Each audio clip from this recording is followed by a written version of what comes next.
Hey guys, welcome back to the channel. इस video में अपन जावा के सिंटैक्स के बारे में या फिर अपन ऐसे कह सकते हैं कि इसका फर्स्ट प्रोग्राम क्रिएट करेंगे जो अपना हर लैंग्वेज का होता है हेलो वर्ल्ड प्रोग्राम। इसमें भी अपन वही क्रिएट करेंगे, ठीक है। तो अपन सिंटैक्स को ध्यान में रखते हुए ये प्रोग्राम क्रिएट करेंगे और सिंटैक्स को मैं यहाँ पे समझाऊंगी कि जावा प्रोग्राम बनाने का सिंटैक्स क्या होता है, ठीक है। तो स्टार्ट करते हैं फर्स्ट प्रोग्राम से, यहाँ इनकी फर्स्ट लाइन से पब्लिक क्लास हेलो वर्ल्ड, ठीक है। यहाँ पे ये पब्लिक है, ये स्मॉल में आएगा, जैसे यहाँ पे स्मॉल में है, ठीक है, क्योंकि ये केस सेंसिटिव लैंग्वेज है तो आपको यहाँ पे स्मॉल में लिखना पड़ेगा, ठीक है। Public class hello world.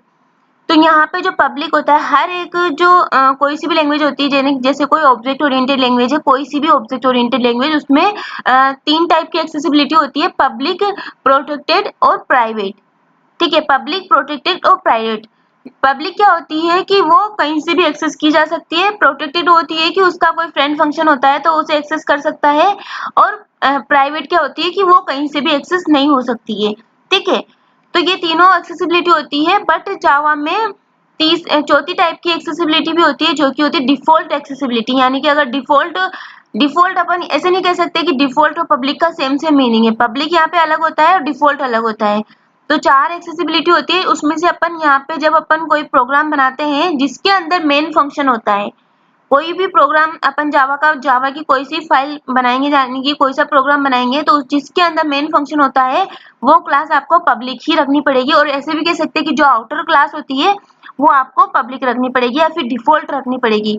लेकिन अगर उसके अंदर आउटर क्लास 2 टाइप की एक्सेसिबिलिटी रख सकता है, यानी या तो वो पब्लिक रख सकता है या फिर वो डिफॉल्ट रख सकता है। लेकिन अगर आउटर क्लास के अंदर मेन फंक्शन एग्जिस्ट करता है तो उसकी एक्सेसिबिलिटी पब्लिक ही होनी चाहिए, स्मॉल पब्लिक, ठीक है। स्मॉल केस लेटर में पब्लिक, ये पी वाला जो है ये पी छोटा आएगा, छोटा कैपिटल केस का जो लिखा हुआ है वो स्मॉल केस लेटर में लिखाएगा, ठीक है, जैसे यहाँ पे लिखा हुआ है।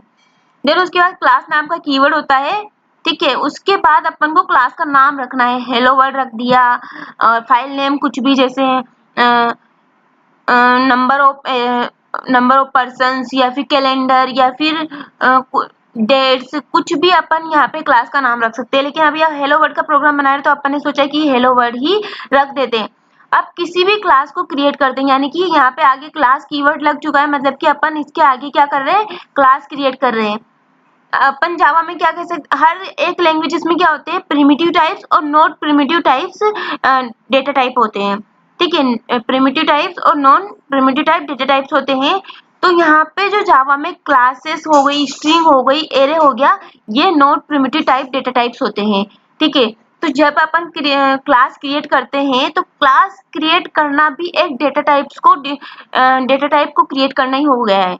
इसीलिए अपन कहते हैं जावा को कि ये स्ट्रांगली टाइप लैंग्वेज है, मतलब यहाँ पे टाइप के अलावा टाइप नहीं है, डेटा टाइप की वजह से ही सब कुछ होता है। यानी कि क्लास को भी अपन यहाँ पे एक डेटा टाइप मानते हैं। तो जैसे ही अपन यहाँ पे हेलो वर्ल्ड की क्लास क्रिएट कर रहे हैं तो मतलब अपन एक नया डेटा टाइप क्रिएट कर रहे हैं। तो हेलो वर्ल्ड एक क्लास है जो जिसको अपन कह सकते हैं नया डेटा टाइप। तो अपन ये फर्स्ट लाइन कंप्लीट होती है, उसके बाद अपन कर्ली ब्रेसेस स्टार्ट करेंगे। कर्ली ब्रेसेस स्टार्ट किया, अब उसके बाद मेन फंक्शन की बारी आई। मेन फंक्शन को अपन यहाँ पे public static void main string square bracket args लगा रहे हैं, ठीक है। अब पब्लिक यहाँ पे क्यों लगाया, क्योंकि मेन फंक्शन हर जगह से एक्सेस होता है। मेन फंक्शन ही सबसे पहले देखा जाता है, जब अपन कंपाइलर हो या फिर इंटरप्रेटर हो, सबसे पहले एग्जीक्यूट करता है तो मेन फंक्शन पे जाता है। मेन फंक्शन में क्या क्या कोडिंग लिखी हुई है उसे रन करता है, ठीक है, उसे देखता है। तो इसे अपन पब्लिक एक्सेसिबिलिटी देंगे। उसके बाद स्टैटिक क्यों अपन ने यहाँ पे रखा, ताकि जो स्टैटिक मेंबर क्यों रखा, क्योंकि जो मेन फंक्शन होता है वो पूरी क्लास का मेंबर फंक्शन है। जबकि जो अगर इसमें जो जावा होती है ऑब्जेक्ट ओरिएंटेड लैंग्वेज होती है, अगर अपन इसमें स्टैटिक नहीं रखते हैं तो मतलब ऐसा माना जाता है कि मेन फंक्शन जब भी कोई ऑब्जेक्ट बनेगा तो ये रन होएगा। क्यों अपन ऐसा क्यों चाहे, पूरी क्लास के लिए मेन फंक्शन एक ही होता है ना, अलग अलग मेन फंक्शन तो अपन बनाना जरूरी नहीं समझेंगे। ऑब्वियसली बना सकते हैं मेन फंक्शन अपन बहुत सारे, ये एक अलग बात होती है कि अपन मेन एक ही एंट्री पॉइंट देंगे उसके बाद भी अपन मेन फंक्शन बना सकते हैं, लेकिन वो अलग थिंग होती है। लेकिन अपन अगर किसी फंक्शन को, मेन फंक्शन को पूरी क्लास के लिए अपन सेम ही रखना चाहते हैं तो उसे स्टैटिक ही बनाएंगे। उसके बाद वॉइड लगाया, वॉइड क्योंकि अपना जो जावा में कोई मेन फंक्शन है, अपन मेन फंक्शन बना रहे तो वो कोई वैल्यू रिटर्न नहीं करता है, इसलिए यहाँ पे वॉइड कीवर्ड लगाया। देन उसके बाद मेन, खुद मेन का जो नाम है वो रखा। उसके बाद पैरेंथेसिस लगाया, उसके अंदर string square bracket ARGS। String, जब भी कोई कैपिटल लेटर आगे आता है तो उसे अपन जावा में कहते हैं कि ये एक क्लास को डिनोट करता है। मतलब इसका जो डेटा टाइप है वो क्या है, वो क्लास है। जैसा मैंने अभी कहा था कि क्लास हो गया, स्ट्रिंग हो गया, एरे हो गया, वो क्या होते हैं, वो यूजर डिफाइंड यानी कि not primitive type data types होते हैं। ठीक है, तो यहाँ पे जो स्ट्रिंग है वो क्या है, वो भी एक क्लास का डेटा टाइप है, जिसे अपन कह सकते हैं कि स्ट्रिंग नाम की क्लास का डेटा टाइप से। तो यहाँ पे अपन एक स्ट्रिंग नाम की क्लास का डेटा टाइप बना रहे हैं। उसके बाद स्क्वायर ब्रैकेट, यानी कि स्क्वायर ब्रैकेट का मतलब कि अपन एरे ऑफ वैल्यूज को एक्सेस कर रहे हैं, यानी कि अगर एक वैल्यू होगी वो भी एक्सेस हो जाएगी, मल्टीपल वैल्यूज होगी वो भी एक्सेस हो जाएगी। यहाँ पे ARGS नाम का एक आर्ग्यूमेंट पास करवा रहे हैं, जो अपन को कोई सा भी नाम देंगे अपन चलेगा। इस स्क्वायर ब्रैकेट को जस्ट टच में लिखोगे आप स्ट्रिंग के तो भी चलेगा, इसके बाद इधर रखोगे तो भी चलेगा, और ARGS के जस्ट पीछे लिखोगे तो भी ये स्क्वायर ब्रैकेट का मतलब सही सेम ही होगा। ठीक है, वो वैसे ही वर्क करेगा, मतलब सेम हो ना हो लेकिन वर्क वैसे ही करेगा। उसके बाद मेन फंक्शन स्टार्ट करने के लिए अपन को कर्ली ब्रेसेस स्टार्ट करने पड़ेंगे। कर्ली ब्रेसेस स्टार्ट किया, एंड किया, और कर्ली ब्रेसेस स्टार्ट और एंड के बीच में जो अपन कोडिंग करेंगे वो होगा अपना कोड जो एग्जीक्यूट होने वाला होगा। ठीक है, तो उसके लिए क्या करना पड़ेगा, उसके लिए अपन को जो भी अपन प्रिंट करवाना चाहते हैं उसके लिए अपन को एक फंक्शन यूज करना पड़ेगा जिसका नाम है प्रिंटलन फंक्शन। जैसे सी में प्रिंटफ होता है, स्कैनफ होता है, वैसे अपन को यहाँ पे प्रिंटलन फंक्शन, जैसे सी आउट सीन होता है C++ में, वैसे यहाँ पे एक प्रिंटलन फंक्शन होता है जिसके जरिए अपन कोई सी भी चीज को प्रिंट करवा सकते हैं आउटपुट स्क्रीन पे। ठीक है, तो उसके लिए मुझे क्या करना पड़ेगा, एक क्लास और एक ऑब्जेक्ट के जरिए मुझे डॉट प्रॉपर्टीज को एक्सेस करते हुए मुझे प्रिंटलन फंक्शन को एक्सेस करना पड़ेगा।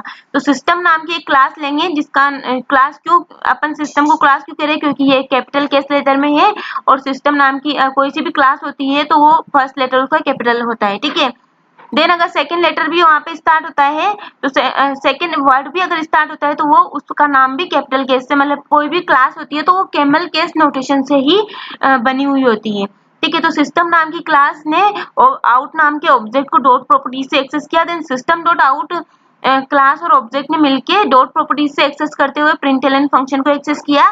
देन उसके बाद प्रिंटलन फंक्शन ने जो भी अपन ने पैरेंथेसिस के अंदर रखा था उसको आउटपुट स्क्रीन पे रन करवा दिया। ठीक है, सेमीकोलन अपन को लगाना ही होता है क्योंकि कोई सा भी स्टेटमेंट होता है वो सेमीकोलन से ही एंड होगा। अब अपन पैरेंथेसिस से इसको क्लोज कर दिया यहाँ पे। इसके बाद इस प्रोग्राम के बारे में जान लेते हैं कि जो मैंने कहा है अभी आपको समझाया सेम वो वैसा का वैसा ही है, लेकिन यहाँ पे लाइन बाय लाइन अपन इसको समझ लेते हैं। Outer class is only public और default, but inner class is become private protected public default. Outer class अपन ने बना दी जो कि पब्लिक और डिफॉल्ट हो सकती है, और अगर उसके अंदर मेन फंक्शन एग्जिस्ट होता है आउटर क्लास के अंदर तो वो आपको पब्लिक ही रखनी पड़ेगी। ठीक है, लेकिन इनर क्लास जो होती है, अगर मुझे क्लास के अंदर क्लास बनानी है तो वो आप प्राइवेट बना सकते हो, प्रोटेक्टेड बना सकते हो, पब्लिक, डिफॉल्ट कोई सा बना सकते हो। Class is a concept of encapsulation. Encapsulation क्या होता है, wrapping upon a data into a single unit. ठीक है, इनकैप्सुलेशन की जो डेफिनेशन होती है क्या होती है, wrapping open data in a single unit into a single unit. ऐसे कह सकते हैं कि पूरा जितना भी डेटा है जो उस क्लास, जो किसी एक चीज से रिलेट कर रहा है, पूरा डेटा जो किसी एक चीज से रिलेट कर रहा है उसकी सबकी इंफॉर्मेशन उस एक चीज के अंदर ही स्टोर हो जाए। यानी कि जितना भी डेटा है उसके लिए अपन एक क्लास बना दे, कोई भी नाम की एक क्लास बना दे, उस क्लास के अंदर वो उस जो भी उस क्लास से रिलेट कर रहा है वो डेटा उस क्लास के अंदर आ जाए, तो मतलब एक सिंगल यूनिट के अंदर आ जाए, उसे अपन कहते हैं इनकैप्सुलेशन। तो अपन क्या कह सकते हैं, class is a concept of encapsulation, मतलब क्लास को अपन वो सिंगल यूनिट मान सकते हैं जिसके अंदर वो सारा डेटा स्टोर्ड है। ठीक है, ये data type is hello word, मतलब क्लास बनाई अपन ने हेलो वर्ड, और क्लास को अपन क्या कहते हैं, अपन एक नॉन प्रिमिटिव डेटा टाइप कहते हैं, तो जिसे अपन क्या कह सकते हैं, यहाँ पे एक डेटा टाइप है हेलो वर्ड। यहाँ पे class name is written in camel case notation in Java language, मतलब class name should be written, यहाँ पे ऐसे कह सकते हैं कि should be written in camel notation in Java language, मतलब कि लिखना चाहिए, लेकिन अगर नहीं भी लिखोगे तो वो रन तो होएगी। ठीक है, in Java main function is also member function, Java में मेन फंक्शन भी मेंबर फंक्शन होता है। जावा में कोई सा फंक्शन ऐसा नहीं होता है, पॉसिबल ही नहीं है कि कोई फंक्शन जावा में मेंबर फंक्शन ना रहे क्लास का। ठीक है, static member is of class member. Static member जो होता है वो भी क्लास का मेंबर होता है। नॉन स्टैटिक मेंबर जो होता है वो इंस्टेंस मेंबर होता है। जैसे ही कोई ऑब्जेक्ट क्रिएट करेगा तो वो नॉन स्टैटिक मेंबर को देखेगा, अगर इसमें नॉन स्टैटिक मेंबर होते हैं तो वो उसको कॉल करेगा, ठीक है। लेकिन अगर उसमें कोई ऑब्जेक्ट बन रहा है उस क्लास में और उस क्लास के अंदर सारे स्टैटिक मेंबर हैं, तो उस ऑब्जेक्ट का उन स्टैटिक मेंबर्स का उस ऑब्जेक्ट से मतलब ही नहीं है। यानी कि अगर मेन फंक्शन है तो कितने ही ऑब्जेक्ट बन जाए, मेन फंक्शन को मतलब नहीं है। मेन फंक्शन वैसे ही कॉल होगा जैसे वो एंटर पॉइंट के जैसे कॉल होता है, वैसे ही वो कॉल होगा।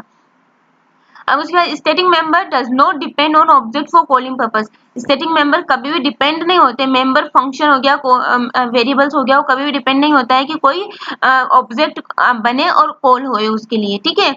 इसका स्टैटिक मेंबर को अपन कह सकते हैं कि static member only class dependent member function होते हैं, मेंबर वेरिएबल्स होते हैं जो ओनली क्लास पे डिपेंड करते हैं। जैसे ही अगर क्लास के जरिए उसे कॉल हो गया होगा तो वो रन होगा, अगर क्लास के जरिए कॉल नहीं होगा तो वो जैसा है वैसे ही रहेगा। String parenthesis string square bracket args is a prototype, ठीक है। यहाँ पे स्ट्रिंग नेम है क्लास का, मींस डेटा टाइप बना रहे हैं अपन, so that we can make a variable of this. तो इस डेटा टाइप का अपन वेरिएबल बना सकते हैं, क्योंकि कोई भी डेटा टाइप बनता है तो उसके लिए अपन वेरिएबल बनाते हैं। जैसे इंटीजर नाम का, तो इंटीजर नाम के लिए अपन जैसे x इक्वल टू 32 हो गया तो अपन ने पहले उसके लिए int कीवर्ड लगाया, तो वो अपन ने डेटा टाइप एग्जिस्ट कर रखा है। क्यों कर रखा है? क्योंकि उसकी जरूरत है, ठीक है। तो कोई भी अगर डेटा टाइप बनता है तो उसके मतलब है कि अपन उसका वेरिएबल बना सकते हैं। Here we can make a variable of array is args। यहाँ पे अपन क्या बना रहे हैं, एक एरे वेरिएबल बना रहे हैं जिसे अपन कह रहे हैं args, ठीक है। यहाँ पे कोई भी नाम रख सकते हैं अपन A to Z, in which we will store the many string, जिसके अंदर अपन बहुत सारी स्ट्रिंग्स को स्टोर करेंगे। System dot out dot println को समझते हैं। System is a class and after this here is a dot property which is represent that we access static members of class. यहाँ पे डॉट प्रॉपर्टी क्या रिप्रेजेंट कर रही है कि अपन यहाँ पे स्टैटिक मेंबर्स को एक्सेस कर रहे हैं उस क्लास के। Out is assume as a static object reference, ठीक है। आउट को क्या मान सकते हैं अपन, इसको ऑब्जेक्ट मान सकते हैं, स्टैटिक ऑब्जेक्ट रेफरेंस मान सकते हैं, जो कि डॉट प्रॉपर्टीज के जरिए अपना एक्सेस हो रहा है। Which call the out our member function, जो कि अपने मेंबर फंक्शन को यानी कि प्रिंटलन अपना मेंबर फंक्शन है उसको कॉल कर रहा है। Println automatically change the line. Println क्या करता है कि ऑटोमेटिकली चेंज कर देता है लाइन को। यानी कि अगर यहाँ पे प्रिंट लगाते हैं, प्रिंट भी एक फंक्शन है, अगर अपन system dot out dot print लगाते हैं तो वो चेंज नहीं करेगा लाइन, लेकिन जैसे ही प्रिंटलन लगाते हैं तो वो लाइन को ऑटोमेटिकली चेंज कर देता है, ठीक है। तो ये था पूरा का पूरा अपना फर्स्ट प्रोग्राम को, जावा के फर्स्ट प्रोग्राम को एक्सप्लेनेशन। नेक्स्ट में अपन डेटा टाइप्स के बारे में देखेंगे, ठीक है। तो I hope you like this video and thank you for watching this video.